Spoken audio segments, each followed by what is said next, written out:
Philippe Artru, après une longue carrière de géologue et d'ingénieur pétrolier qui l'a amené dans de nombreuses parties du monde, s'est lancé dans des recherches archéologiques pour lesquelles son expérience de terrain s'est révélée fort utile. Ayant choisi comme sujet d'étude le réseau de voies romaines de la partie occidentale de la Savoie, il n'a pas tardé à découvrir des vestiges de ces voies, jusque-là inconnues ou mal interprétées. Il faut dire que son sens de l'observation est complété par une profonde connaissance du monde romain, de sa littérature et de ses monuments. Tout cela était nécessaire pour aboutir en quelques années à la découverte des vestiges d'un des plus grands ponts de l'Empire romain. Mais il lui fallut encore bien d'autres années, avec ses collaborateurs bénévoles, pour arriver à nous donner une image très complète de ce pont, situé dans un défilé du Rhône et pas tellement facile d'accès.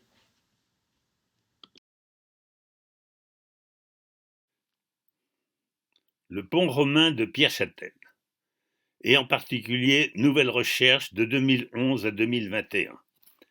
C'est au cours de recherches sur le terrain sur les voies romaines de l'avant-pays savoyard que les vestiges d'un grand pont sur le Haut-Rhône sont apparus.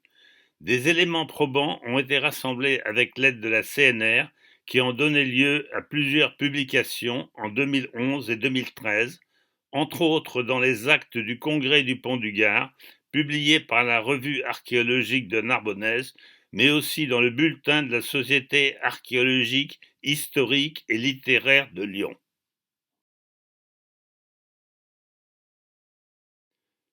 Une voie romaine reliait l'Italie à Lyon, capitale des Gaules. Elle passait par le col du Petit-Saint-Bernard, la vallée de l'Isère, gagnait Chambéry, et par le col du Chat rejoignait la vallée du Rhône. Nous sommes en Savoie, entre Chambéry 1 et la vallée du Rhône 2, séparés par la chaîne de l'Épine 3, un obstacle majeur sur la traversée des Alpes. La route verte est celle du col du Chat. Cette voie qui conduisait à Lyon passait le Rhône au pont de Pierre-Châtel. Elle est sans doute la plus ancienne, et en tout cas plus ancienne que celle du col Saint-Michel, en rouge, plus au sud, qui conduisait surtout à Vienne sans franchir le Rhône. Vue d'hélicoptère du versant est de la montagne de l'Épine, au-dessus du lac du Bourget. On voit la voie sarde du 19e qui monte au col du Chat, en 1, et suit le tracé de la voie romaine que l'on retrouve dans les broussailles, en 2. Voici le versant ouest du col du Chat, 1. Cette corde de Jean de Bins, ingénieur du roi Henri IV, montre le tracé de l'ancienne voie, 2, qui conduit au défilé de Pierre-Châtel, qui sera un point stratégique pour la Savoie et ensuite pour la France. Seules des constructions présentant un intérêt militaire y figurent, comme le château d'Arcolière, 3, un toponyme rappelant Hercule est fréquent sur ces voies. Vue aérienne du défilé de Pierre-Châtel avec la chartreuse forteresse en 1 et le tracé de la voie romaine dans le défilé en jaune, ainsi que le pont romain en rouge. Au-dessus de la chartreuse, le fort des Bancs en 2. Nous sommes à l'endroit où le Rhône est le plus étroit entre Génissia et la Méditerranée. La flèche indique la corniche dans la falaise de la rive gauche, où passait la voie romaine, à 30 mètres au-dessus de la route actuelle. Mais qu'allait-il faire à cette hauteur? Cette corniche dans la falaise est aménagée avec des amorces de voûte montrant une taille très professionnelle, certaines de ces stries ayant 3 mètres de longueur. Vue de la corniche, avec une amorce de voûte et aménagement d'une grotte avec un trou de boulin en 2, suggérant qu'il y avait un étage. L'ouverture sur le Rhône a été taillée pour l'élargir en 3. C'était un logement possible pour les cantonniers ou pour une garde militaire en période troublée. Sur une voie romaine carrossable, on s'attend à trouver des restes d'ornières. Effectivement, sur cette corniche, nous trouvons encore des restes d'ornières directionnelles, en 1, qui prouvent que des véhicules passaient sur cette voie assez vertigineuse. À gauche, la corniche effondrée ne mesure plus qu'une trentaine de centimètres. À droite, une ornière tombée au bord du Rhône lors de la sécurisation de 2010. Ceci est un surplomb abattu, ce qui démontre une sécurisation de la voie. Les Romains avaient donc les mêmes soucis que l'administration actuelle des routes. C'est une vue de la falaise de la rive gauche au-dessus de la route actuelle. On a une vue de la corniche, au milieu de la falaise haute de 100 mètres, d'après la mission laser 3D de la CNR. En dessous, la route actuelle et le tunnel du Bas-Fort en deux. Le Bas-Fort était une porte fortifiée construite en 1578 par Emmanuel Philibert de Savoie et qui fut détruite en 1763. Entre la corniche et la route, on voit en trois des paliers qui devaient supporter un grand mur de soutènement élargissant la corniche et dont on connaît des exemples sur la même voie à Ruaz dans le Val d'Ost et dans le Val du Fier. Ici, ces murs de soutènement. À gauche, celui de Ruaz en vallée d'Ost, haut de 25 mètres, et à droite, celui du Val de Fier, haut de 15 mètres. Ces murs furent construits pour élargir des voies en corniche très similaires à celles du défilé de Pierre-Châtel. Apparemment, la corniche se terminait dans le vide, mais en examinant depuis la rive opposée du Rhône, nous avons vu une cavité rectangulaire de 12 mètres de large et de 8 mètres de haut. Cette observation fut à l'origine de l'idée qu'un pont traversait le Rhône à cet endroit et qu'il s'agissait de sa cavité d'ancrage. Sur la photo de droite, à gauche, nous voyons la cavité d'ancrage en 2, au-dessus ce que nous appelons le pseudo-fronton en 3, autre preuve d'une sécurisation par abattage d'un surplomb qui dominait l'arrivée de cette corniche. Plus à droite, un escalier 4 conduisait à une vire taillée 5 et une structure quadrangulaire qui fut reconnue plus tard comme étant un bas-relief. Nous allons maintenant examiner les vestiges du pont sur les rives du Rhône. Ceci est une restitution, à l'époque encore hypothétique, de la première arche du pont sur la rive gauche. L'altitude de la route actuelle est 229 mètres, celle de la corniche 259 mètres et celle du Rhône 217 mètres, ce qui donne une hauteur hors d'eau de 42 mètres pour le pont, augurant de ses dimensions exceptionnelles.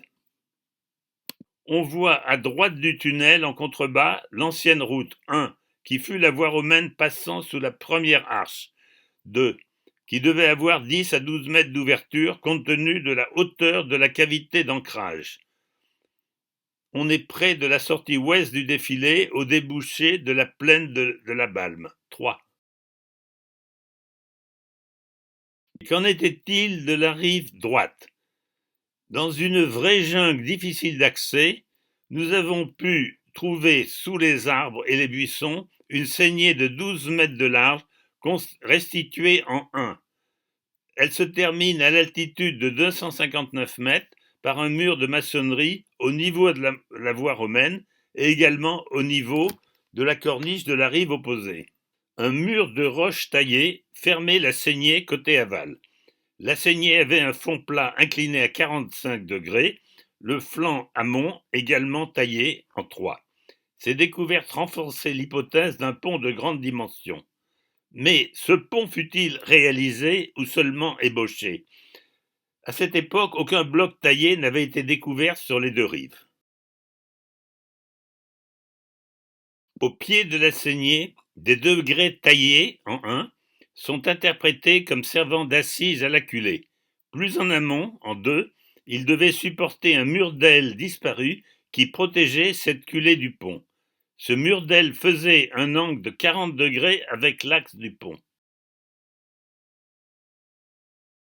Cette restitution de la pile culée de la rive droite montre un contrefort dissymétrique en aval, 1, qui s'appuyait sur le mur de roche qui constituait le flanc aval de la saignée et le mur d'aile en amont, 2. Une troisième arche de petite dimension, comme la première, a dû exister. et cette hypothèse repose sur le fait que la roche de la saignée n'est pas aplanie à son empêchement probable. Il y eut aussi des ponts au Moyen Âge, construits par les Chartreux, dont on voit la cavité d'ancrage en 1 à la sortie du défilé sous les batteries basses, un ouvrage militaire du milieu du XIXe siècle. Le dernier de ces ponts fut détruit en 1227 et remplacé par un bac qui dura jusqu'en 1837 quand fut construit un pont suspendu. Le comte de Savoie essaya d'en établir une autre plus en amont, car il voulait garantir une liaison avec ses possessions de la rive droite du Rhône. Il n'en reste que cette petite culée avec son sommier déplacé, qui laisse supposer que le cintre fut emporté par une crue pendant la construction de ce pont. Sur ce plan de 1725, on voit en 1 le bac qui reliait France et Savoie, et surtout en 2 l'indication qu'au bas-fort de Pierre-Châtel, il y avait un pont à travers le Rhône. Ce n'était pas la première attestation des vestiges d'un pont dans le défilé, car en 1587, un moine, le franciscain Faudéré, en donne une première description très succincte, suivie en 1780 par un historien local. En 1837, des officiers français préparant la construction de l'ouvrage des batteries basses le confirment.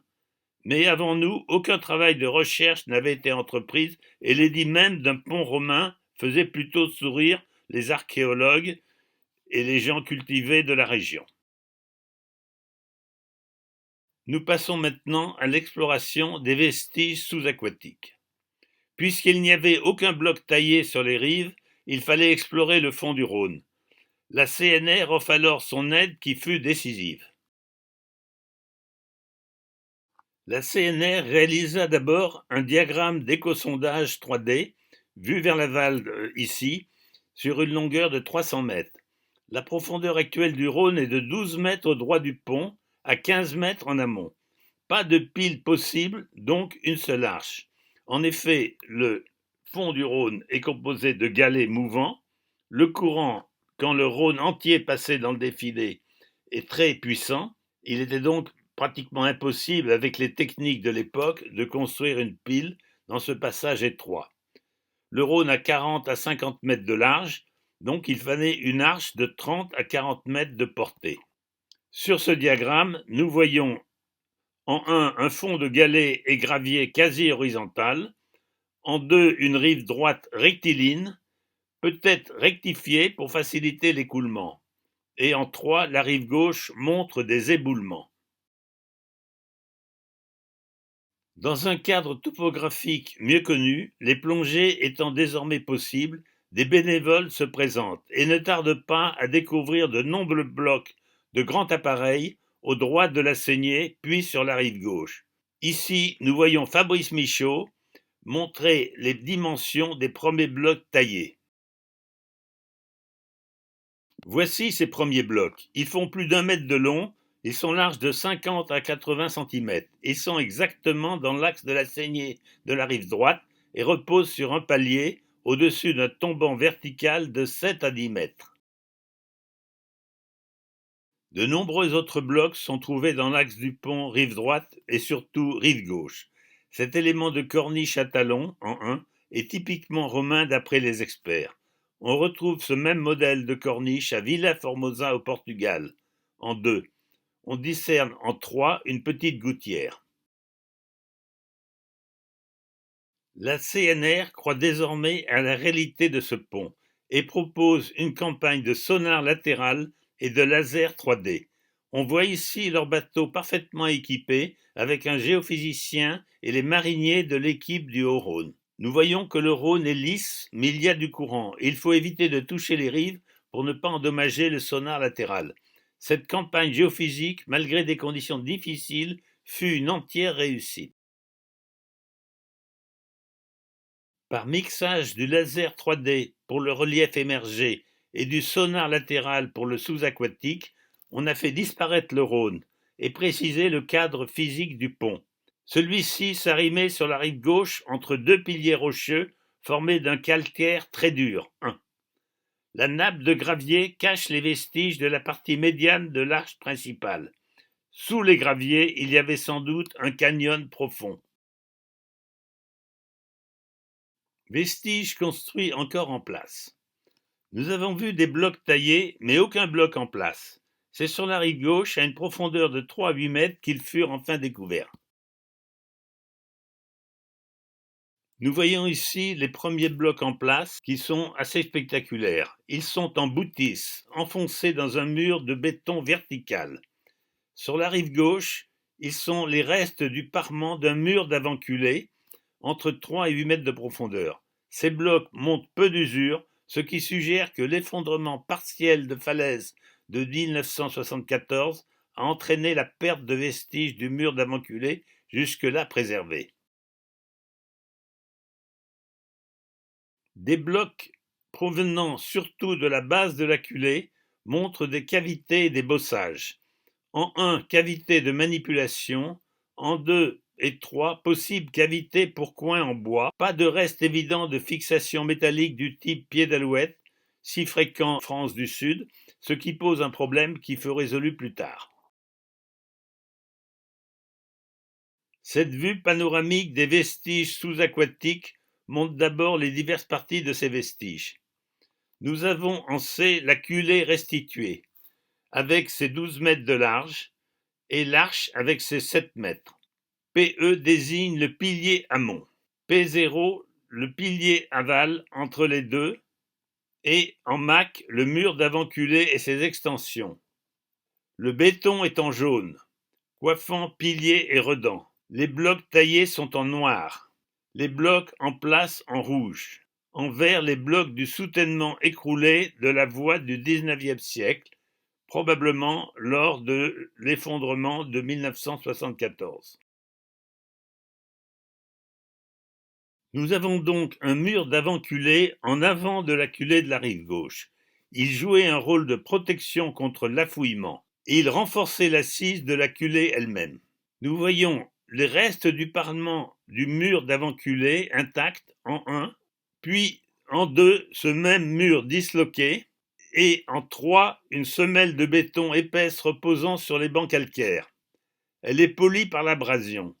Les petits creux correspondent à des cailloutis de calcaire récifal tendres et poreux, ce qui a facilité peut-être la prise du béton. Voici d'autres détails du mur d'avant-culée encore en place. À gauche, nous avons un bloc du parement enfoncé dans le béton et en 2, un bloc placé verticalement pour servir d'appui à une semelle de béton plus dure et qui reste en surplomb. Dans ces cavités d'affouillement, nous avons fait une découverte importante. Elle est profonde de plusieurs mètres. On voit des vestiges de coffrage. En 1, les restes d'un étai vertical brisé de section, 12 cm environ, et en 2, au toit de la cavité, des poutrelles qui sont peut-être le plancher d'un autre coffrage. En 3, un bloc reposant sur un plancher de coffrage. Il devait servir de lest pendant la descente de ce coffrage. En 4, empreintes cylindriques laissées par des tyrans. Ces photos ont été vues par Beverly Goodman, une spécialiste du port de Césarée en Palestine, qui a certifié qu'il s'agissait bien de restes de coffrage. Ceci est un tyran sur du béton, probablement métallique, de même diamètre que les empreintes. Nous n'avons rien prélevé, ce sera pour nos successeurs. Ces tyrans sont cités par Vitruve, ils servaient à retenir les parois du coffrage.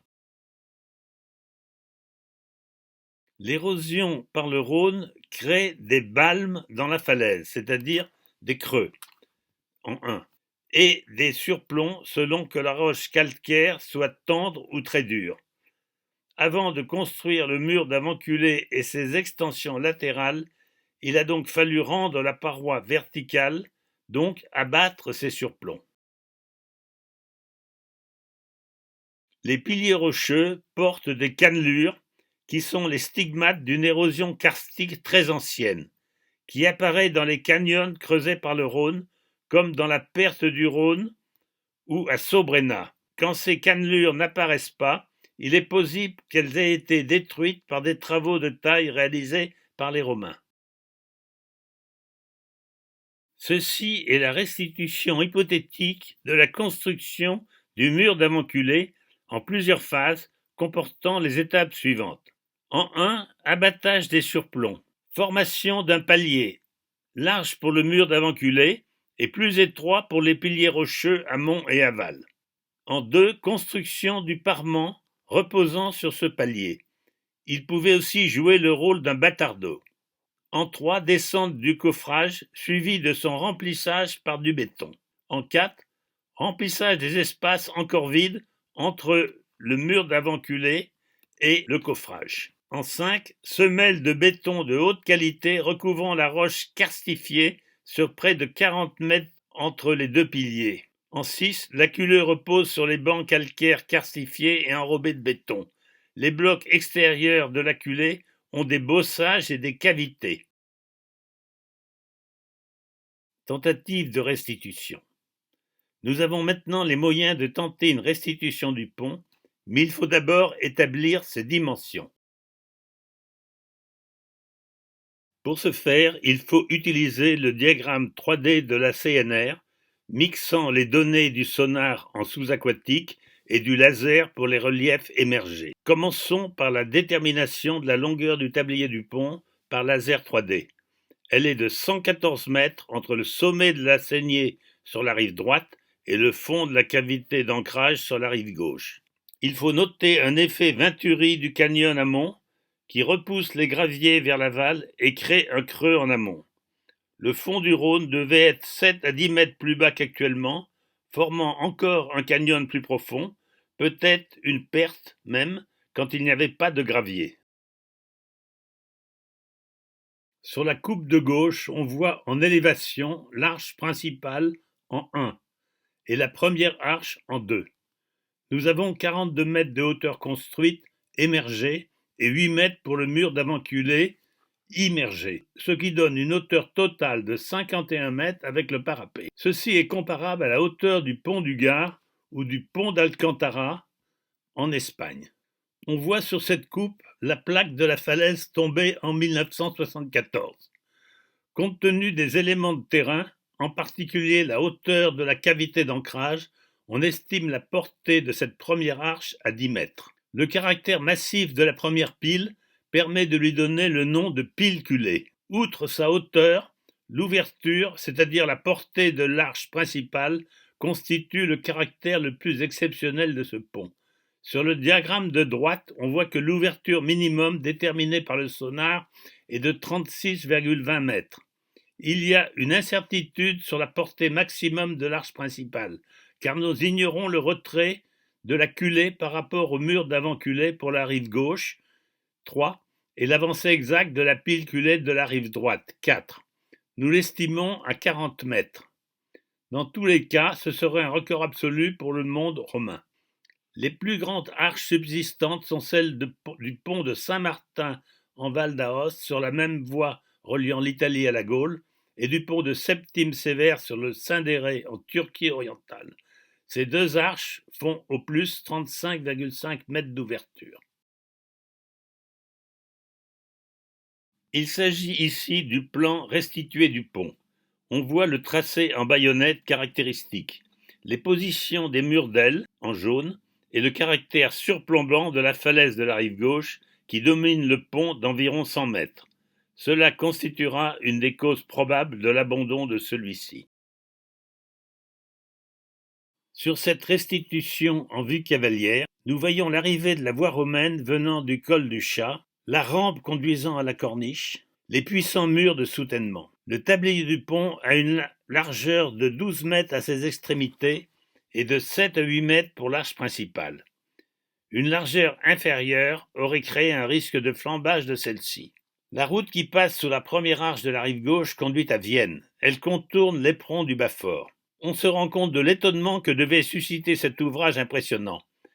À la frontière des cités des Allobroges et des Séquanes, il unissait des peuples autrefois séparés, désormais sous l'autorité impériale. Pendant longtemps, nous n'avons pu obtenir de photos des voussoirs et nous avons envisagé que l'arche principale était en bois. Cette hypothèse était vraisemblable techniquement, puisque les Romains ont construit des arches en bois d'une portée de 36 mètres sur le Danube, comme on le voit sur leur colonne Trajane et comme on l'a constaté pendant les fouilles dans le Danube. Ceci est le pont romain de Sommières. Sur ce pont, les voussoirs en rouleau, d'une hauteur de 120 cm environ, et selon l'ouverture de l'arche, les voussoirs seront plus ou moins hauts. Pour une arche de 38 mètres, il faut au moins 170 cm pour optimiser le frottement entre les voussoirs, l'angle entre les faces n'étant que de quelques degrés. Il s'agit là d'une vue panoramique des vestiges sous-aquatiques sur une longueur de 40 mètres d'amont en aval et une largeur de 20 mètres en travers du Rhône. Pour repérer les blocs, il a fallu tendre des cordes lestées de façon à réaliser un quadrillage assez approximatif. Les distances le long du Rhône étaient étalonnées sur les mesures effectuées par la CNR. En C, nous avons une restitution de la pile culée. En ocre rouge, les piliers et les effondrements de la falaise. En vert, les blocs du soutènement de la voie du XIXe siècle, effondrés en 1974. En rouge, les blocs en place. On voit bien les deux piliers PE, pilier Est, et PO, pilier Ouest, entourant le redan où était disposé le mur d'avant-culée MAC. Les blocs en place sont en rouge et le béton en jaune. Les blocs de l'arche principale sont dessinés en noir. Ils sont concentrés surtout à droite de l'axe du pont. Pour explorer la partie profonde du Rhône, nous avons utilisé une perche d'environ 11 mètres équipée d'une caméra GoPro reliée à un moniteur par un câble électronique. C'est ainsi que nous avons découvert les voussoirs, ce qui confirmait que la voûte de l'arche principale était bien en pierre. Voici ces voussoirs tels qu'ils sont tombés verticalement de la voûte, d'une longueur, soit la hauteur du voussoir en place, de 180 cm. Leur largeur est de 120 cm et leur épaisseur de 40 cm. En 1, un voussoir vu de face, et en 2, un voussoir vu sur la tranche. Il faudrait pouvoir les mesurer avec précision pour déterminer l'angle entre les grandes faces. La différence d'épaisseur entre la face d'intrados et la face d'extrados, qui doit être de l'ordre de 3 cm, permettrait de déterminer cet angle. Les conditions au fond du Rhône ne nous ont pas permis de le faire. Le voussoir disposé sur la tranche, sur la photo de droite en haut, devrait permettre de bonnes mesures. En 3, nous avons des blocs du parement sur les flancs de l'arche. Ces blocs mesurent 100 cm de longueur, 50 cm de large et 40 cm d'épaisseur. En 4, il s'agit vraisemblablement d'un bloc en crossette du parement mesurant 180 cm de long avec un décrochement. Il avait peut-être pour rôle de rigidifier la voûte. Nous avons ici d'autres voussoirs, dont certains sont plus ou moins enfouis, dans les graviers ou galets. Celui de droite a une largeur de 80 cm, confirmant ainsi la disposition en rupture de joint de la voûte. Voici un autre voussoir de même largeur, confirmant qu'il n'était pas disposé en rouleau, comme à Sommières ou au pont du Gard, mais en rupture de joint. À gauche, nous voyons un bloc cubique dont le rôle n'est pas encore défini. Nous sommes environ un tiers de l'arche. Les blocs provenant de la partie centrale de l'arche principale sont actuellement enfouis sous la nappe de gravier. Au milieu des blocs, nous trouvons des vestiges du remplissage de la voûte par un blocage de mortier et de cailloux de calcaire jaune, léger et poreux, d'origine récifale. Dans ce bloc arqué, l'intrados 1 pourrait être une ornière élargie par usure, mais on se demande pourquoi l'extrados 2 est lui aussi courbé. Encore un problème qui reste à résoudre. La position de ce bloc posé à côté d'un voussoir est au 1/3 de la voûte. Il existe d'autres blocs significatifs. Par exemple, en 1, un élément de parapet long de 220 cm, haut de 100 et large de 40 cm.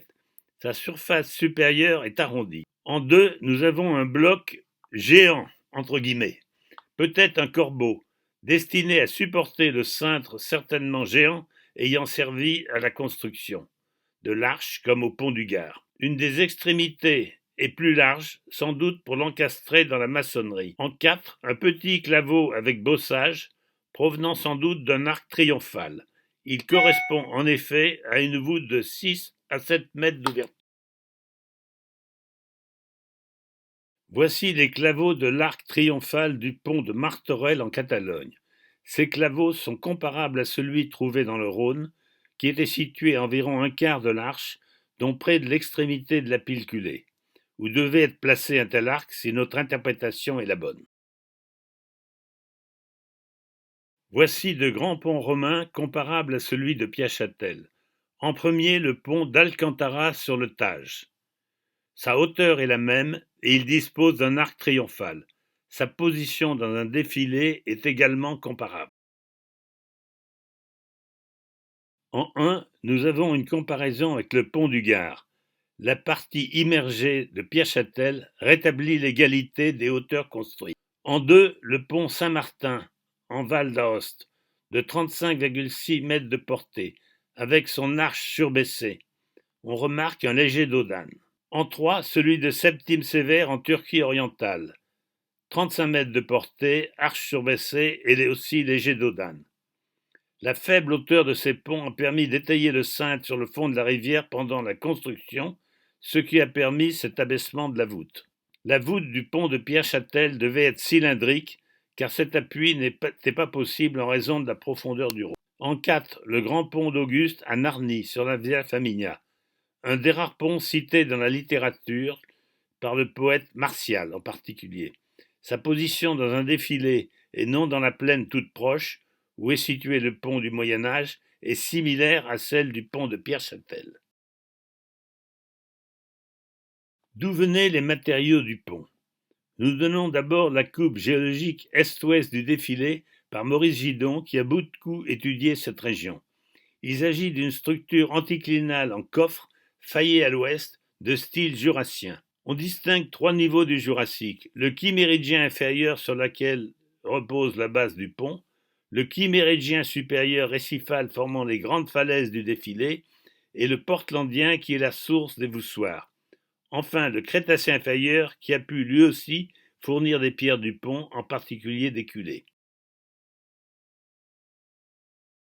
Voici le site des carrières de la Maladière, une léproserie du XIe siècle fondée par les Chartreux, d'où étaient extraits les blocs du pont et où ils étaient vraisemblablement taillés aux dimensions voulues.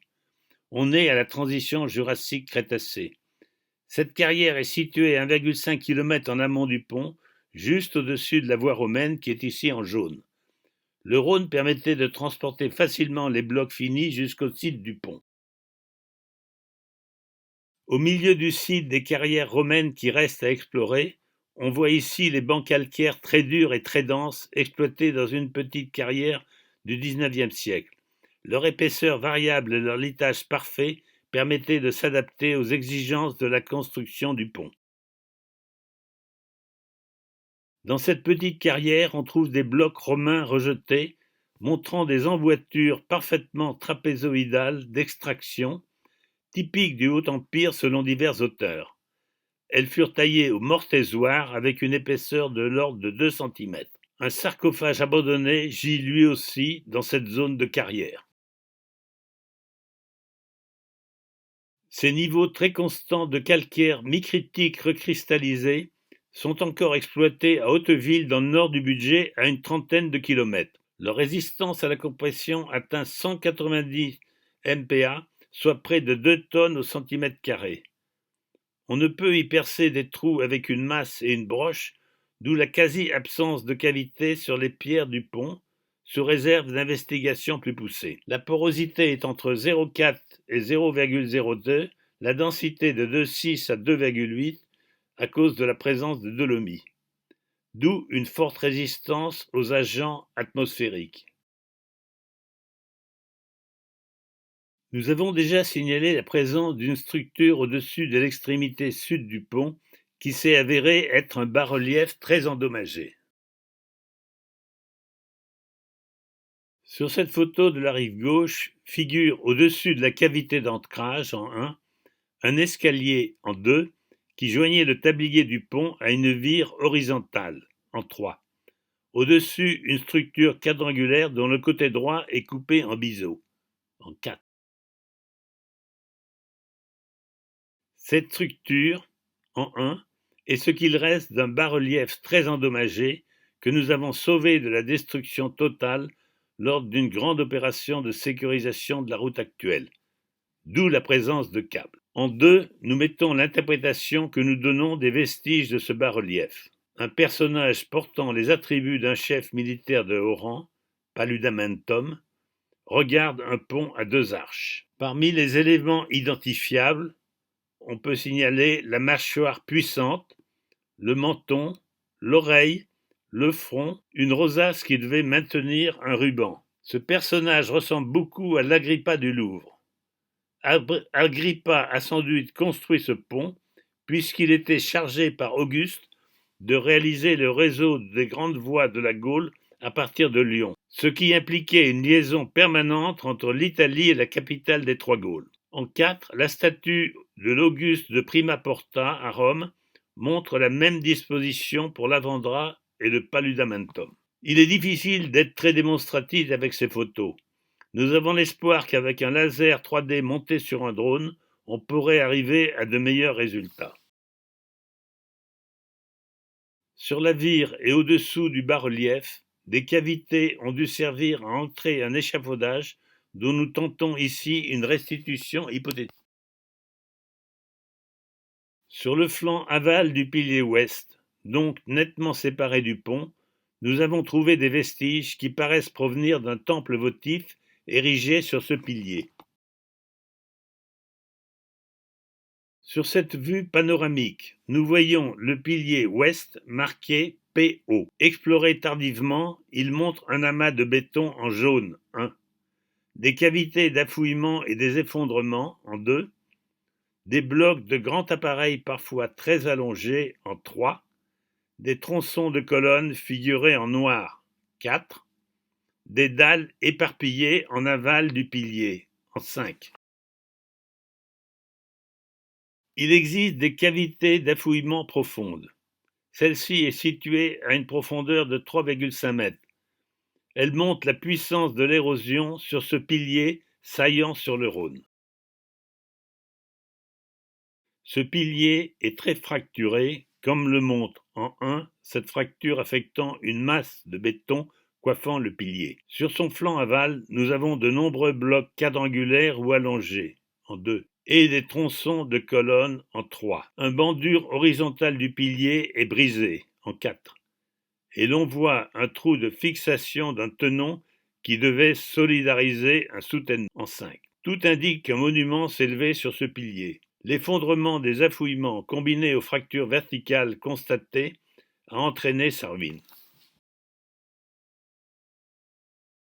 Sur les flancs du pilier, nous avons trouvé à 7 mètres de profondeur des restes en 1 d'une voie pavée qui comporte des galets cimentés par du mortier. Elle pouvait être un chemin de halage. En 2, un bateau ou un ponton semble avoir été écrasé par la chute d'un bloc sur d'autres grands blocs qui pouvaient provenir du monument, le tout à 9 mètres de profondeur. Voici une des dalles provenant du parvis du temple votif qui ont glissé vers l'aval. Sur la vue panoramique, ces dalles sont situées en 1. Une partie des vestiges découverts sur ce pilier ouest pourrait-elle provenir du bas-fort, détruit en 1763 et qui était situé juste au-dessus. Les piliers des ponts-levis du bas-fort, ici représentés sur un dessin précis de 1760, ont une section quadrangulaire, en 1 et en 2, et ne peuvent avoir donné des tronçons de colonnes cylindriques du pilier ouest. L'éperon du bas-fort était probablement percé d'un court tunnel, comme il l'est encore aujourd'hui. On peut citer comme tunnel de ce type sur les voies romaines, la porte de Bons sur la voie romaine de la Romanche.